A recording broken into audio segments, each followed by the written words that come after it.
And our next guest is ready and waiting.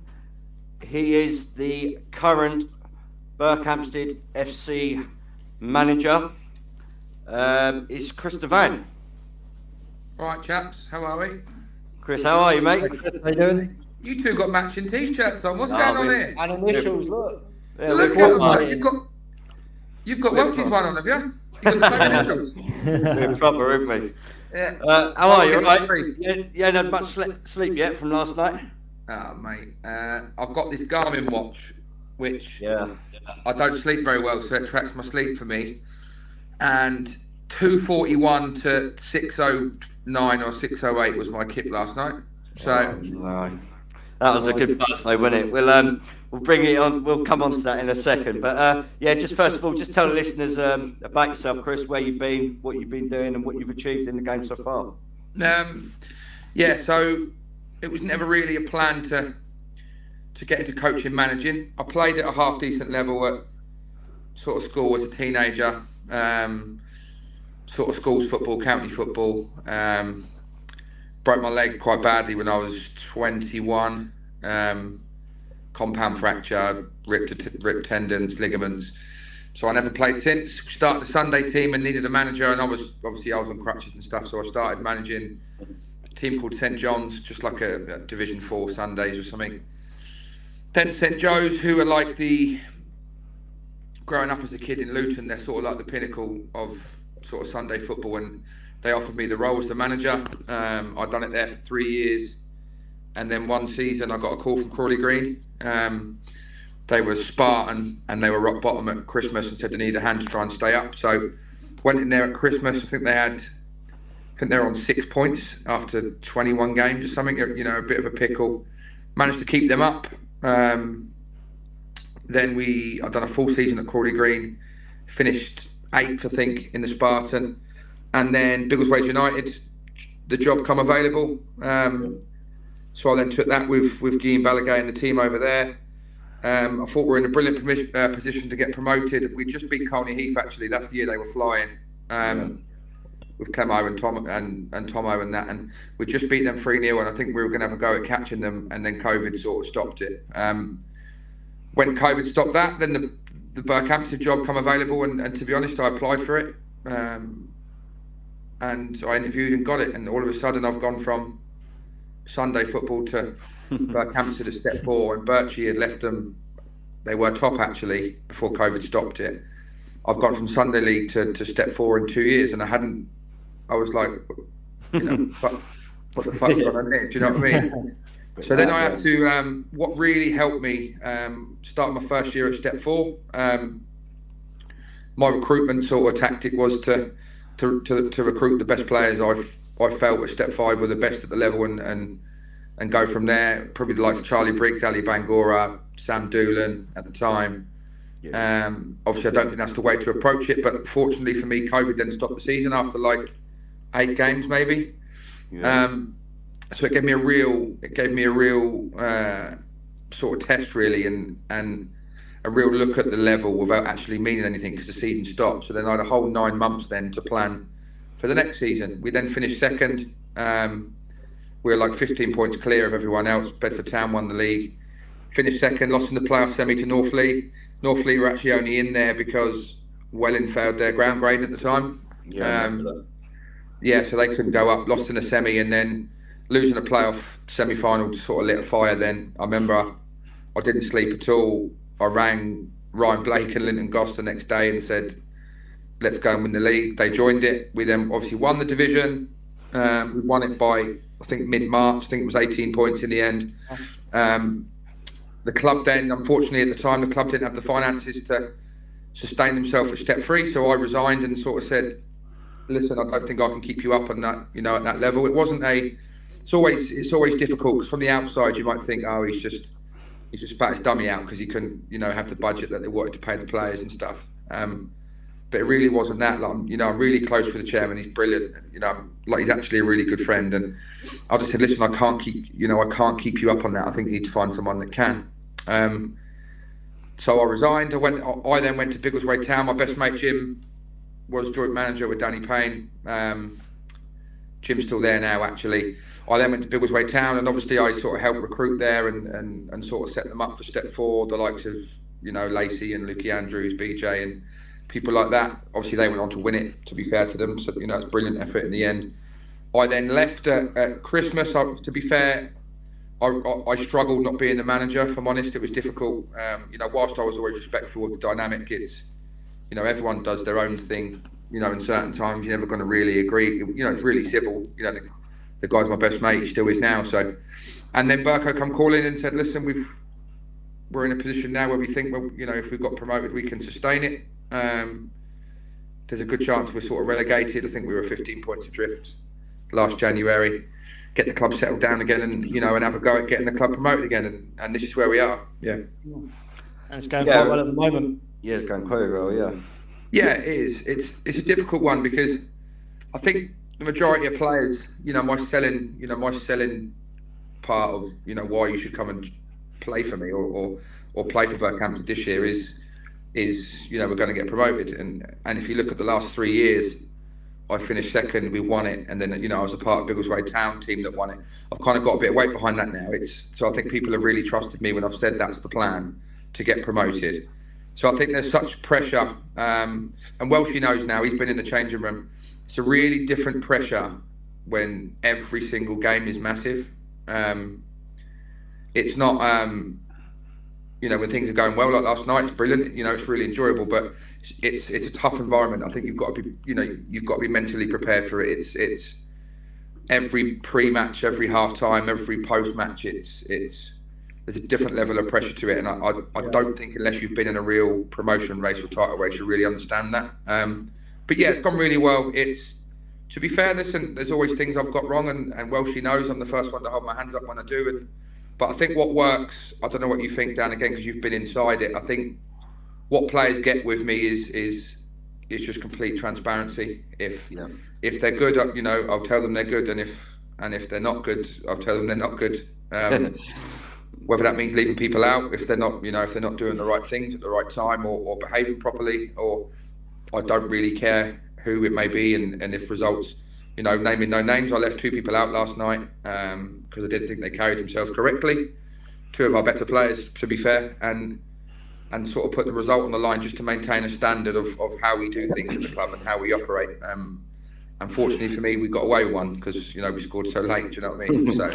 But yeah, I think that's vital to kind of build that culture as well, especially as you're progressing year on year, because you want those players there that are buying into your philosophy, and you want to build a team culture of those players with those behaviours. So I think it's really important to do that, because you see a lot of managers, like you said, it would have fallen on you if you didn't get the result. So, do you know what I mean? It's something 100%. That I think is important. 1000%. It's in terms of the culture I like to create. Listen, I'm a similar generation, right, to majority of the players. I kind of know what they need to operate. We've got to carry ourselves with a professionalism, whether how we prepare, whether how we set the group up, whether how we work at training, whether how we take information on, whether how we sort of even play games. But also, there's a really important dynamic that as soon as the game finishes, we're just one big group of mates. How I've said it before is, I don't know about you 2 lads, but I see these boys 3 times a week, right? I haven't got a single person in my life apart from this fella Pablo and my partner, who I see 3 times a week. Yeah. I literally see we all see each other more than we see our very best friends, let alone our normal friends. So it has to be a place that you want to go to. It has to be a place that you enjoy being at. I mean, I said before the game last night, I want to see the group enjoying playing and actually enjoying games, because we've drawn our last 2 games, and if you're in the changing room after the game Saturday, you probably would have felt you heard it, Dan, didn't you? It was like we've lost 9 in a row. Do you know what I mean? So I think we've lost 1 in 15. But when the expectations on themselves and from me are so high, any slight dip off from that, it's hard to not be, to make a big thing of it. I know it's cliche. I'm very stuck by the words never too high, never too low, in terms of if you get a bad result, don't beat yourself down. If you get a really good one, then don't jump off the roof about it. Do you know what I mean? So, but yeah, it's going well. We always said with our fixtures, to be honest, 7 out of our next 9 are at home. We don't lose many there traditionally over the last few years. I've always said if we're in touch and distance at this time of year, I fancy us to go on a run now, and I think results like last night is a catalyst to kick us on. Yeah, well, it's at any level, isn't it? If you can grind out results when you arguably maybe haven't played well, they're the sign of the teams that are going to be up and around there at the end of the season. Yeah, you'd think so. I wouldn't so much say we didn't even play well last night. I thought we were really solid. We conceded from a corner last night, which that's our second goal we've conceded from a corner in 35 games this year. Wow.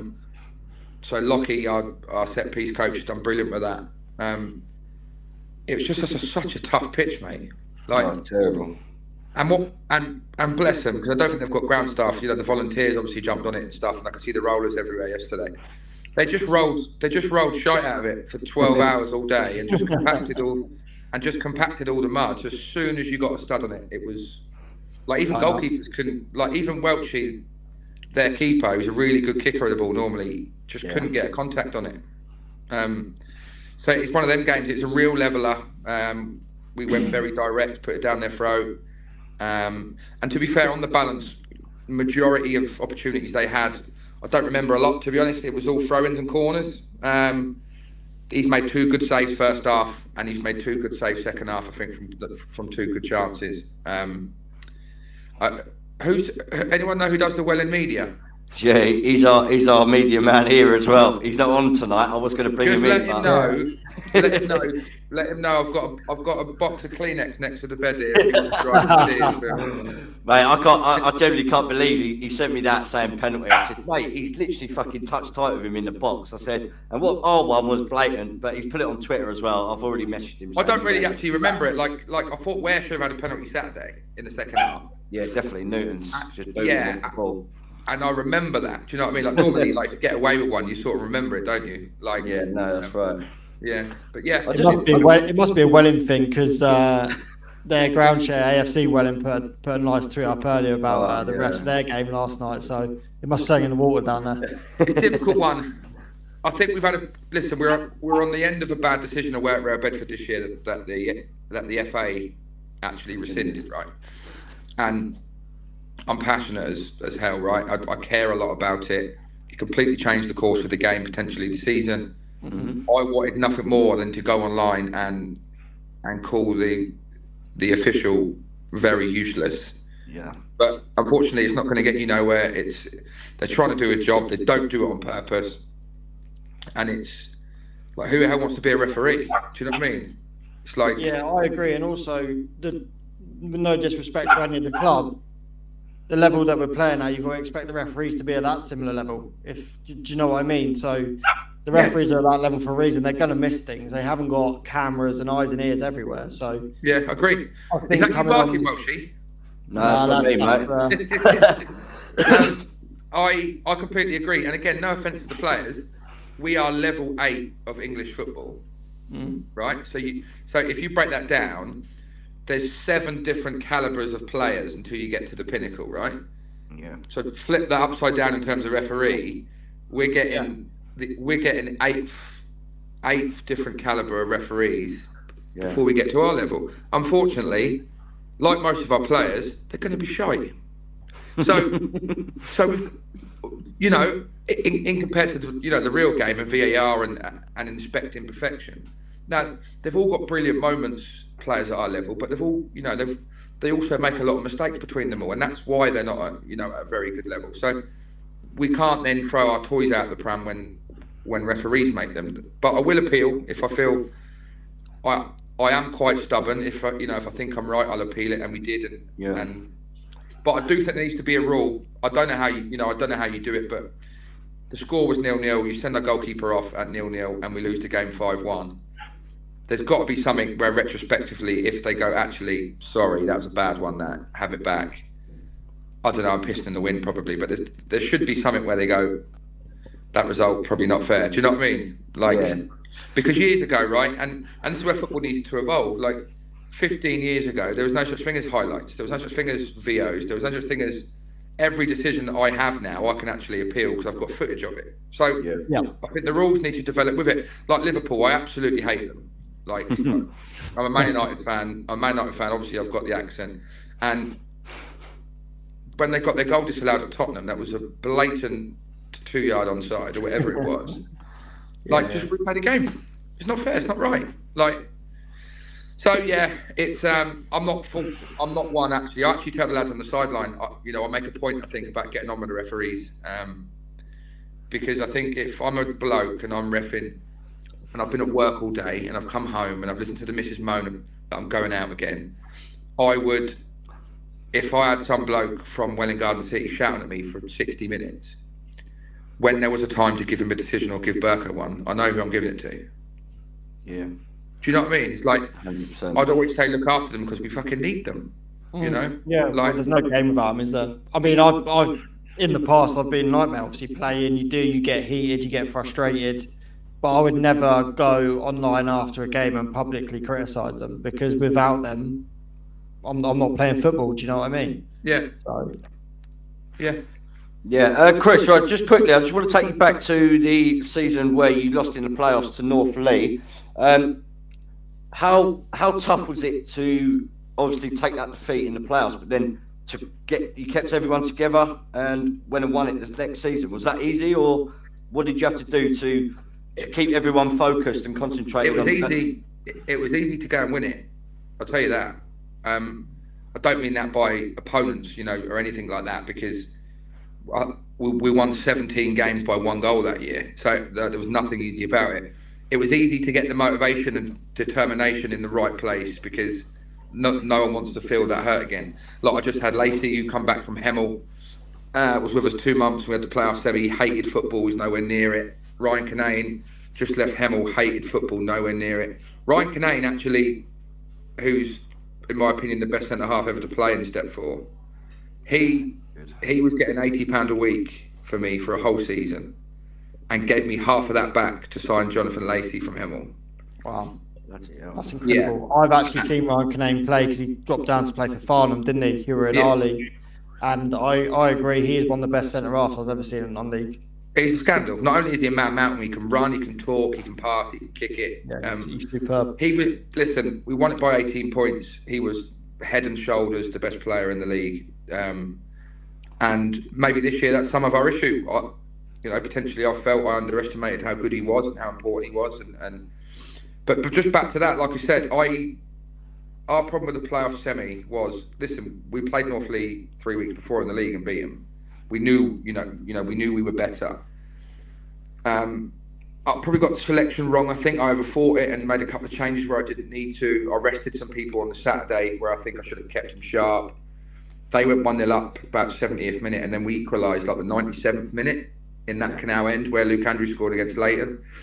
And the elation of that goal going in, the ref then blew the whistle, and we had like an adrenaline dump, mate, during like the break before extra time, and we were absolutely fucked, to be honest. Yeah. Like, we went completely empty.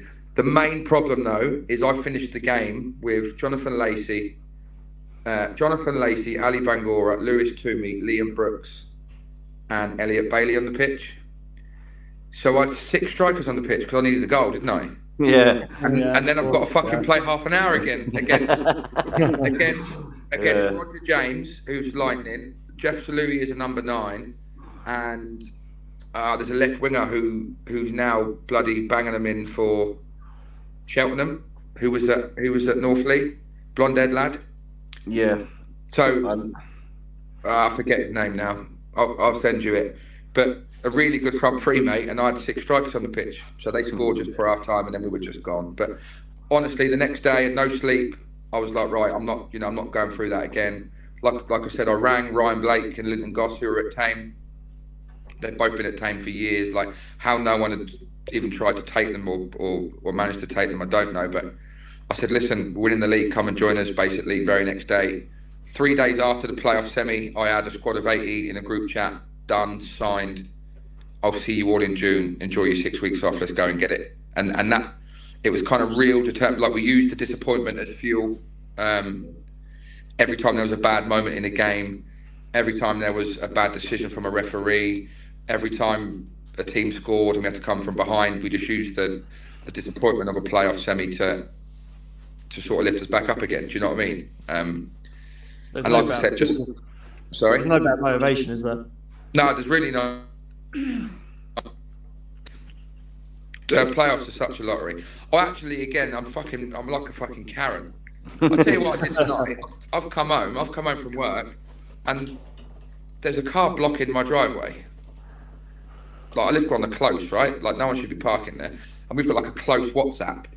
Like Mrs. Smith's in there, Sonia's in there, Maria Khan, the next door neighbour's in there. And I've just said, whose car is this? And someone goes, sorry, it's mine, we've got visitors. I said, just block your own drive then. So, and my missus is like, oh, you're such a Karen, you're such a moaner. But I'm not a moaner. But what I am going to moan about is I think I'm really disappointed. And I said this 3 years ago. I think every single league should have 2 automatic promotion places at a playoff. Yeah. I think there's always 2 really outstanding teams. Yeah. Like, could be MK Irish and Real Bedford last year as an example. It could be us and Real Bedford this year. It could be us and Bedford Town the year we lost in the playoffs. It could be Notts County and Wrexham the year when they both got 100 points in the National League. There's always 2 like teams that are clear of everyone else, and playoffs are such lottery. Like the year just to put yourself in my shoes, we were 18 points clear of North League, so 6 wins, and they didn't even qualify for the playoffs, and they're the ones to knock us out. Yeah, it's insane, isn't it? You know so you're I mean? proposing the 3 up, 3 down, all the way down in the pyramid. Yeah, basically what I'm saying is, when we lose the playoffs in May, I'm going to moan about it. We'll clip this and we'll send it straight out there for the summer. I don't know where my camera went. Sorry, lads. So Chris, what's the future? I mean, obviously you want to take Burko as high as you can. How far can you take us in your life? Do you think? I think we're restricted. We're probably restricted to step 3, playing where at the stadium we play now. Yeah. Like you should have seen last year. We when certain step 3 teams come down and they've got coaches and stuff. The whole place is gridlocked. You can't move. The bar's too small. There's nowhere to park. You're sort of limited to what you can do. For me, I'm going to, and I've been asked it quite a few times. Is what my plan is, because I never would have dreamed I'd have been a step 4 manager. Yeah. Like I didn't dream it. Like it's just happened, right? So until I manage on the sidelines and I feel like I'm not good enough, or I feel like I can't compete, or I can't recruit, or I can't set teams up tactically to get results, then I'll just sack it off. I'll just get a season ticket and go on the piss and watch Luton every Saturday. But until that point, who knows where it goes? Like I've no idea. Yeah. It could stop at step 4, and this could be the level. I could just win this league every year. Who knows? Like I have no idea where it's going to go. But until I feel like I've sort of reached my pinnacle, or sort of the top of my ladder, I'm just, as my dad says, it's just head down, ass up. Just head down, work hard. But the minute I feel like this is probably a bit too advanced for me, or I can't compete, or because what I would struggle with, I've got quite a senior role at a construction company, so I sort of run a construction company for sort of 2 business owners. It's like I'm so busy Monday to Friday, I don't think I can do that in a real struggling environment. Whether that be either a lower level now potentially, or a team where me as a manager has got to set them up not to lose every week. Like I just haven't got it in me. I'd rather pass the baton on to someone that's potentially hungrier and has got desires. Like, not saying that I'd never like to manage high health. Bloody hell, of course I would. Just how that would fit into my life and my work. I've no idea. I'm never gonna be a professional football manager. The likelihood of that is fucking very slim. But I know some managers that have managed in the National League that have been, Amazon drivers and delivery drivers, because they needed a second job to be able to, support their families. But that's obviously their desire and their goal. I'm I've got a degree in civil engineering and mathematics, and that was my first passion. Get a career, get that done. Yeah. And then I started this as a hobby. It turns out I've got some coaches and players that are fucking quite good, and it's working. Do you know what I mean? So I have no idea, Welsh. Listen, the plan for us to get promoted this year. Yeah. How we do that, like you've heard me say to you many a time, I don't care. If we win it, great. If it's playoffs, great. It's completely irrelevant to me. That's the plan.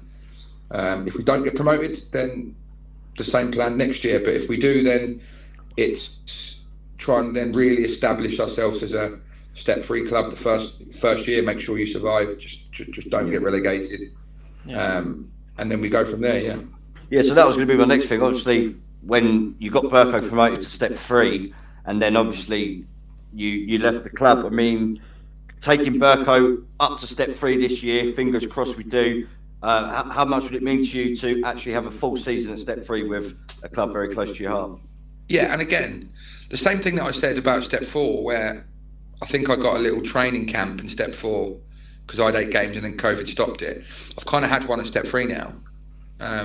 And maybe don't put this clip out because I could make a clown of myself and get relegated if we do get up there. But I kind of understand what it takes. There's not a lot in it. We lost 7 games with a squad I didn't think was good enough to compete at step 3. We lost 7 games by 1 goal. We played 5 out of the top 6 the first 5 games and lost by 1 goal in all of them. My best mate now, who's at Biggleswade Town, who, if you look at the table, it looks horrific, doesn't it? But I can't even count. It must be 15 games they've lost by 1 goal. They've gone to Telford last night and drew 1-1. Like, there's not a lot in it. It's just that one player, that one moment, whether it be a goalkeeper, a centre half, or a striker scoring the goal, is just the difference. And unfortunately, and listen, I get so much shit about budget, and you must have loads of money at Berko and all this sort of crap. And I'd always say, if we did, why would we get automatically relegated? Yeah. It doesn't make any sense. We recruit properly. We take time with our recruitment. I don't have a big turnover of players. I've signed 4 players since the summer. But majority of players I've signed last summer and this year I've added because I know they can compete at step 3. You can go from Lacey to Luke Andrews to Jack Tompkins to Luke Collier to Charlie Johnson to Max Rosner to Ryan Clark. Obviously then you've got Watkins Bateman and the experienced lads, Geordie. But all them players I named first are all 23 and under. They're only getting better. Yeah. My oldest player is Adam Watkins, 33. Second oldest player is Matty Bateman at 29. And then I've got JJ Lacey as the third, who's 25. So it's easy to forget that when you see names or you see people. And I've got Max Rosner at centre half, 19. Josh Bowler's 20. Charlie Johnson's 23. Jack Tompkins 22. Luke Andrews 21.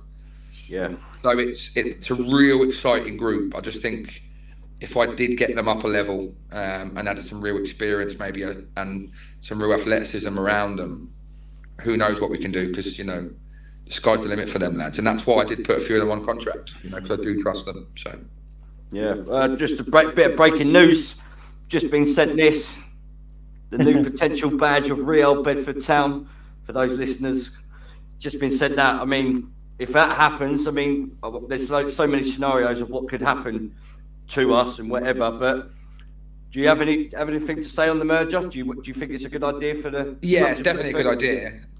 I think Biggleswade are crazy for having the smallest town in fucking Bedfordshire and having 3 football clubs. Yeah. So they've got 3, haven't they? Yeah. And between the 3 of them, can't get 50 fans. Biggleswade United probably got the best following, and you know what? Individually, they've all got brilliant people there, like from Tracy and that at Biggleswade United. From, I forget his bloody name, the chairman at Biggleswade FC, to the chairman and Deansy at Biggleswade Town and Wheats. They could have an absolute power club if they all, if they put their ego aside. And I think Bedford Town will do the same. What happens to, how the dynamic effect does, to be honest, Welsh, I don't care. No, right. If it did affect us in any way, and it affected us positively and it meant we got promoted, then my message is the same. Our goal this year is to get promoted. How we do that, I do not care. Exactly. If that means they've done us a favour by doing it, I don't care. That means we win it, because that means we're second, and go playoffs. Completely irrelevant. We keep the pressure down. and I hope, results like last night is a clear message to the league that we are not going anywhere. Exactly that. No, I totally understand. And as long as we've got that P next to our name come end of April, May, I'm sure you'll be absolutely buzzing. But just the last one from me. What's the best game that you've ever managed in or watched in non-league? Oh, managed it. Must have managed in a few. What that I enjoyed the most or result? We can do both, really. What's in the one terms of I enjoyed the mind? most, I actually lost. Oh, really? But the year it was us and Bedford Town going the league, and it was sort of me against Setchell, and we used to argue all the time, and me and Rene Howe wanted to kill each other, and me and Setchell are really good friends now. It was a proper rivalry, it was class. We went to Bedford Town into January, we were level on points, 12 games left, and there was 1,300 fans there. Oh, really? And it was my first proper season, at Burko. And my whole family were there behind me. You can stand behind the dugouts at Bedford. Yeah. My dad was there, my brothers, my sisters, and I was so proud to be managing a football game in front of like 1,300 fans. It's only like 3 years ago. It's like, and they scored a penalty just before half time and then scored a 35-yard rocket and won 2-0. But I was so proud. It was like I'd never imagined in my fucking dreams that I'd be manager of a club. And there was that many people paying to watch the game. In terms of games I've been involved in, I'll tell you a funny one actually. This is probably the worst one. 2022 non-league day. It's a big fucking bravado. Yeah. We went away to Hertford Town, needing a point to win the league. Yeah. We had the champagne. We're unbeaten in 12. Had the champagne. We lost 3-1. Fuck. Best game. To be fair, I know it's fresh in the mind, but it will go a long way. Beaten last night, to be honest with you. Like moments like that. There's been a few of them. Cirencester away, we beat 4-3. Tame at home 2 years ago. We had 10 men, 0-0.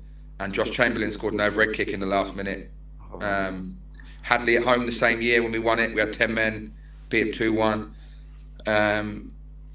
You just can't beat last minute winners, can you? No, not after. That's what we do it for, isn't it? Yeah, mate. And do you know what? That done more for our group. Whilst we weren't, overly convincing and the pitch was tough and we were very direct and a bit scrappy, and I felt we limited them compared to how we have been the last 2 games against Ware and Leighton. We completely limited the opposition to chances near our box, which was the plan. And a last-minute result like that, for where the group is right now, has done more for the morale of the group than a 5-0 win last night would have done. Yeah. It gives a massive boost, doesn't it? We've had a couple like that this season. Where who are you then, mate? Tadley Cleaver, down in White Counties. Yeah. We've had a couple of them. We've 2 weeks on the bounce, got last-minute winners, and the morale just goes through the roof, doesn't it? It's completely different. And last night, especially, all 5 subs were used. All 5 subs contributed. Charlie Johnson come on the pitch, got an assist. Ryan come on the pitch, got an assist. Bateman come on and affected the game. Same as Charlie Barker, and it was a real team squad effort. And they've had themselves a night off tomorrow. So spirits are high. Good. How much did I piss you off yesterday when I let the old hand dryer go off during your team talk? If it looks good kill, I thought you was going to chin me at one point. I lost the head a bit, didn't I, Welshie? Fucking automatic hair dryer. I'm halfway through a really important team talk. We haven't won in, which sounds crazy. We drew our last 2. We haven't won in 3 games. And I've just started. It's quite tense in there because they're a bit edgy still from the weekend because they got cane Saturday, didn't they, Welshie? Yeah, they got hammered, yeah. And next thing I hear, and he's all there rubbing his hands together, going, sorry, Cash. I'm like, fucking hell, Welsh. Made you wonder why you ever brought him on. Yeah. Welshie, can you get some cables? Can you get some zip ties and tie them cables up, son? I know. Over your left shoulder, look. Yeah, I know. I need to get some trunking. Yeah. But there's one last bit everyone in the group wants to know is why you rang me to come over. A bit of a long pause. I heard you were good at your job. I don't know who told me fucking false info. Nah, listen, I'm only playing. I like people that are fucking passionate about something. I like the way when Welchie speaks, he says us. I like when he speaks about the club, he says it's we, it's us. You were so invested, mate, at Colney Heath. You used to go to under 18 games, 16 games, and I know it's because you're a fucking nutcase and you get out the out. But Mrs. kicking him out. But you're brilliant at your job, mate. And I've always found, like Robson was, he transformed Burko. Bless Steve Davis from his own personal account used to tweet match updates before I come to the club. Bless him. What a top bloke. And it just changes everything. And you know what it's good for? And it sounds so basic, but players' egos, players love it. Players love photos and their gifs and their video highlights and because they're all selfish fuckers. All of them. Like me, like everyone is. Like Welshie does. He wishes himself happy birthday on his account. like everyone cares about themselves. Do you know what I mean? I can't believe you two have ordered polos with the same initials on. Are they the same size and all? What about this then? Can you see it on my back? He's been walking around. That? He's been walking around with his face on his back. I'll be scrapping the old Burko jumper Saturday. I'll be wandering around in this. It's actually my night to make. It's actually my night to make dinner, and if I don't rock and roll, she's getting crumbs. Yeah, we're done anyway, mate. Listen, I've got everything out. We appreciate you coming on, and I'll see you on Saturday. Thanks so much, lads. All the best, yeah. Cheers, Chris. See you soon, Good mate. luck, mate. Take care. Bye. Cuts on. And as we approach the last part of the episode, if you've been following us, we do a Dan's Predict every week. What are you laughing for, Dan? Nothing, mate. Carry on. Oh, fair enough. Did you want me to be a little bit more enthusiastic there? No, Dan's Predict, is it? Yeah, so it's the DW Dan's Predict. Last week I went with Dorking Slough. Yeah, I went with Slough to beat Dorking 2-1, and I think Dorking beat Slough 3-1. So I was completely wrong, got the score wrong, got the winning team wrong. So I end up with 0 points. So I think we're currently at 6-3, but I think Dan might be changing that scoreboard a little. Yeah, I just want to say that's what happens when you pick close games. You don't get them all right all the time. No, 6-4 now. So I got a point. I had Maidstone to beat Torquay 2-1. They beat them 1-0 to leapfrog them in the National League South table. So that was a good win for Maidstone and a good point for me, really, with you dropping one. So I told you last week I was going to catch you up for the comeback. I think I'm going to get the maximum points this week, so I'm going for a very, very tough game. Yeah. I'm going to go for AFC Totton, who are second, against Marlow, who are bottom. You know what, though? Marlow have surprised a few. So no, not having it. Not having it. I'm going to go with an AFC Totton 3-0 win, and hopefully I get a bonus point for Freddie and Harrison to be crying on Saturday evening in the group. What are you going for with, Dan? That's very, very harsh of you. I am going to the Isthmian Premier Division, and I'm going for Folkestone at home to Chichester. Okay. I'm actually down there at the weekend, so I'll try and catch it if I can. But yeah, Chichester. As you're looking over at your missus. Yeah. Got the side eye. Chichester are 2 places above Folkestone in the table and in the form table. But Folkestone are home and they've been on quite a good run. They got Ada Youssef back, who's scoring goals from again. So I'm going to go for a 3-1 Folkestone Invicta win to take them above Chichester in the table and close to the playoff spots. So yeah. Lovely. Well, neither of us. We've only, I think, there's been 10 points awarded, but they've all been for just guessing the correct team. I don't think neither of us got one bang on, have we? Neither of us have got bang on. So, listen, it's episode 10. Let's hopefully that changes from time to kick on. Yeah, so this time next week, I'll be sitting here 9-4 up and not 7-6 down. It's happening. I'm calling it now. Yeah, it's a bit of a mazza. But yeah, listen, that's it really. Come to the end of the show once again. I mean, they just go past. episode I'm having so much fun. It's like it just goes in a flash. But I just can't wait for the next week for just to keep pumping out more episodes, more non-league chat. I mean, what is there not to love about sitting here with yourself and 2-3 other guests chatting about non-league? It's probably the highlight of my week. So that's brilliant, especially with all this. I mean, you can never ever predict what goes on at non-league from the top of non-league right down to the bottom. There's something mental happening every week. So let's join us next week and we'll talk some more. Yeah, exactly what he said there. Same time next week, Friday, 9 o'clock in the morning release on YouTube, Spotify. And I say it every week, we appreciate your support. We appreciate your likes. We appreciate your listens. We appreciate your feedback. If there is anyone or anything you want to talk about, anyone you want to see on the podcast, at us on Twitter, at Non-League Heroes. And listen, we'll bring you what you wish for. I'll see you next week, Dan. Range coming soon. Yeah, club shop. Yeah, nice one, Dan. See you next week, mate. Yeah, take care, mate. Cheers, pal. Bye.